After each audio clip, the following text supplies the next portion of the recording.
Shanna Brass-Bannock's there. Anna Meares is going to win this one. Anna Meares is the world champion of the Keirin. She finally gets the form she's been seeking. What a win by the Australian legend. I just remember crossing the finish line thinking to myself, oh, what the hell just happened? I've seen it back. I've got no memory of it. I've seen it back on video replay. I know I went to the front really early. I know I backed into the bunch and just controlled it really well, rode the black line like there was no tomorrow, and it just achieved a dream that I'd been chasing for so long. You know, the 11th world title was the hardest race I've ever had to win, because when you go from trying to winning, you go from being the hunter to the hunted, and you have no benchmark. You are the benchmark. Yeah, the personal turmoil as well. It was just really, I was on autopilot, and I'm just grateful that my autopilot had been worked so well by myself and my team that it could function in that capacity. How did that feeling compare from the first to the 11th title? Totally different. I almost would go so far to say that I was two different people by the time I won my first world title to the time I won my 11th. I went from loving trying to win to, in some ways, being fearful of what happened when I didn't. I carried a huge amount of expectation in the latter part of my career that success was easy, but it actually was harder the older that you got, working with a body that was aging and becoming injured. And a lot of people didn't know that at that time my marriage was breaking down, so I was personally in a really bad place, and those world titles weren't a great world titles for me. I rode the 500. I had already committed to my coach Gary West not to ride the 500 anymore, because it wasn't an Olympic event, but I just had so much love for it, and given that I was going through personally such a really trying time, he was happy for me to go back to something that I loved on the bike. So he let me ride the 500 and I won a silver. And then it was the sprint, and there was a lot of pressure being the Olympic champion, but I crumbled. I didn't even make the quarterfinals, and that was the first time since I could remember in my career that I hadn't made the quarterfinals, and it broke me. And I basically, after talking with my high performance director, Kevin Tabotta, and my coach, Gary West, and also my manager, Francine, I wasn't even sure if I was going to start the Keirin. Basically, my manager said, look, just go out, relax, check out, go shopping, have an ice cream, have a coffee, whatever it is you want to do, eat a pizza, don't care. Just go and get your head out of the competition space and out of the cycling space. So I did. I had the biggest shopping spree in Paris that you have ever come across. That was hugely successful. I still have some beautiful items that I purchased on that day that I wear currently. But it just got me out of the funk that I was in. And come Keirin Day, Gary said to me, do you want to race? I said, yeah, I want to race. But I said, I just want to have fun. I don't want to have pressure. I don't want to talk tactics. Just let me go out, ride my bike and have fun. I don't remember what I did, but he told me I rode 3 perfect races, qualifying, semis and finals. I do remember my own teammate, Steph Morton, unfortunately had a really bad experience in that final. We both made the final, but she, in the first start, she punctured in the first half lap. And because she couldn't continue to ride, they blew the gun and they didn't let her restart. So the emotional pain of seeing her walk off, angry that she couldn't compete because she had good form too, really kind of said to me, like, I was it. I was the last Aussie there. And I just remember crossing the finish line thinking to myself, oh, what the hell just happened? Can you describe the emotion when you cross the finish line and you realise you've done it? No, I actually, when I do public speaking, I show that very moment from when I cross the line and realise that I have not just won another world title, but it's the 11th. Makes me the most decorated female track sprinter in history. No one else has won more than I by that time. And the real highlight for me was I got to meet Felicia Ballinger, who was a French sprinter who I had been equal with that record with 10 world titles.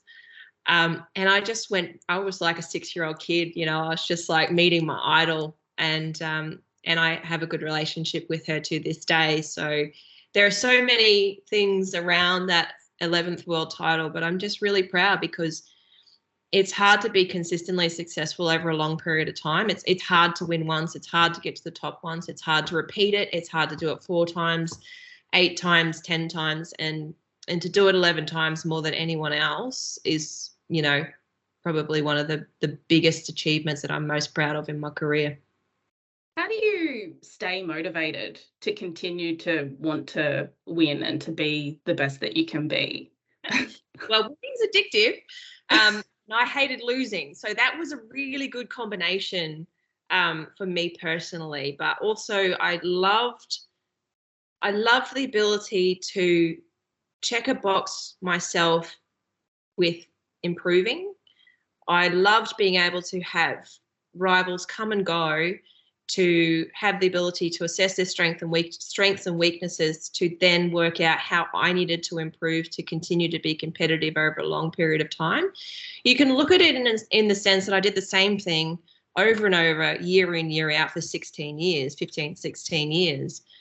But the little elements that constantly changed kept me intrigued. And I was one of those rare people that just fell in love with something early, and I knew that I loved it. And it just meant so much to me that I was prepared to go through those lows in order to potentially have the highs. There's no guarantees of winning. There's no guarantees of those highs. But if you give yourself the best chance in between and follow all those processes and applications, that's what I loved. I loved working with my team. I loved working with my coaches, my sports scientists, my nutritionists, my strength and conditioning coaches. I was very aware that there was a lot of people a part of my success, but I only got the medal and only I got the headline. And so when it didn't go well, and I know I've lost 29 attempts at being world champion, even though I've won 11, I never blamed anyone other than myself, because I knew those people gave me everything possible to make it happen. And it came down to either decisions that I made on track at the end of the day at competition, or things that I didn't quite get right in the lead up to, or didn't commit to in the lead up to those competitions. And I loved being able to go back and sit on a plane on the way home with Gary and just go, I've got a million questions. This worked. Why didn't that work? How can we improve here? I saw this, you saw that. That was the side of it that I loved. Is there a particular world championship that is your most memorable? I have to put in the Worlds in Appledorn in 2011. You know, to win a triple world championship crown in both the sprint, the Kieran, and also the team sprint with Carly McCulloch, which we had done so, you know, every year prior for 3 years on the run and ridden a number of world records together. That was a phenomenal experience, 2011. I was the first Australian woman to win a sprint crown in the world championship in that event. I was the second in the world to do a triple world championship crown win behind Victoria Pendleton. It was just, you know, I was a part of an era of remarkable women that continued to smash the glass ceilings of women that preceded us. And I know that I benefited from having 3 or 4 events that I could contest by women who only had 2, and before that only had 1, and before that had none. So I'm really grateful for the opportunities that I have had to have success because of the women who preceded me. And I know that the success that will follow will be impacted because of the input that I've had into my time in this sport as well. So 2011 definitely would be the one that I'd put in there. Speaking of Victoria Pendleton, in 2012, I think it was in Melbourne, you lost to her in a pretty dramatic semi-final, I think it was. Yeah. But I've been watching some footage of that race. But then, you know, come the Olympics, you'd beaten her at the Olympics. Had that loss stoked the fire a little bit more to want to beat her? Any loss stokes a fire. Yeah. Any loss to anyone, let alone a big rival. Yeah. There's a lot to that race that many people don't know, or that series of races that many people don't know. And in particular, you know, that first round semi-final where Pendleton crashed, didn't just rattle her, it rattled me. Yeah. And even though she was relegated and I won that, she was warned for the crash, I was then relegated in the second race. So it was on, you know, we were one apiece. And then Gary came to me, and the whole plan for the London Olympics was working around the track stand, and the track stand in particular for Victoria Pendleton. And he came to me and he knew that it was important. He knew it was a world title and he knew it was at home. And he said, do you want to use the track stand? And I said, no. I said, we need that for London. It didn't cost me, but I didn't give myself every tool possible to win that world title, and I didn't win it. And to her absolute credit, Victoria Pendleton did, after hitting the deck bloody hard. I was able to turn it around to win the Keirin, you know, within a day. But the funny part about that, we went on to London, and I would win the sprint, which Victoria was world champion for, and she would win the Keirin, which I was world champion for. So it's just, I think what it came down to was just we were two remarkable athletes that sometimes the smallest of things tipped it one way or the other.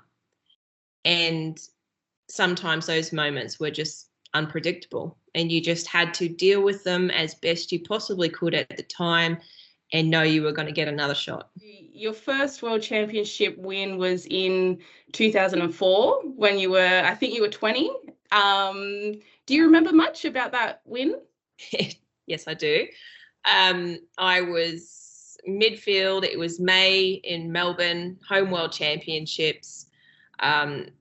Knew I was capable, but there was no expectation at all for a result, let alone a win. And it was, 500-meter time trial, pet event. Absolutely love that discipline.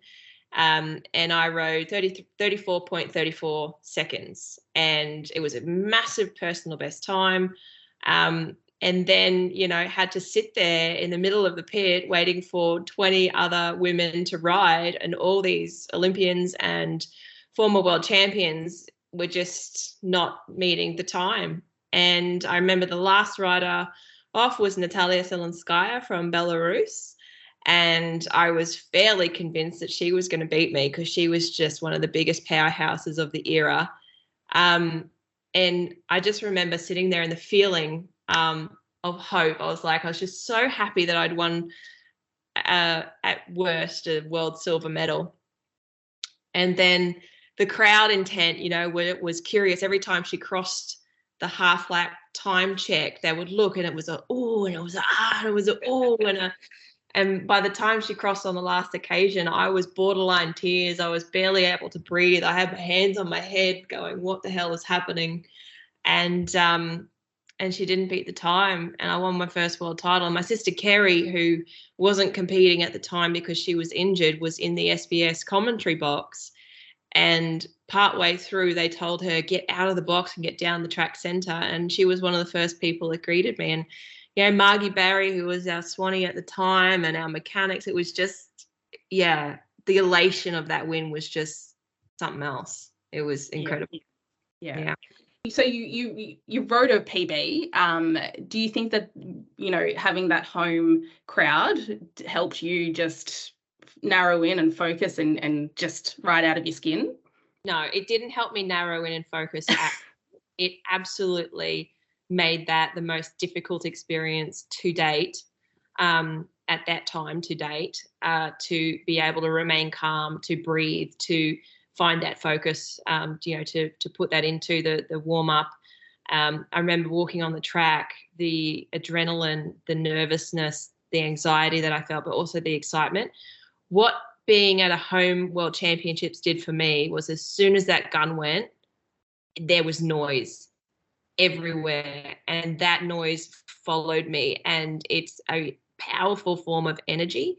And I always found the ability to lift when I had that crowd in my favor. I always lifted for competition, but put me in front of a home crowd with that green and gold jersey on, I was like, I felt 6 foot tall when I was really only 5'4". So.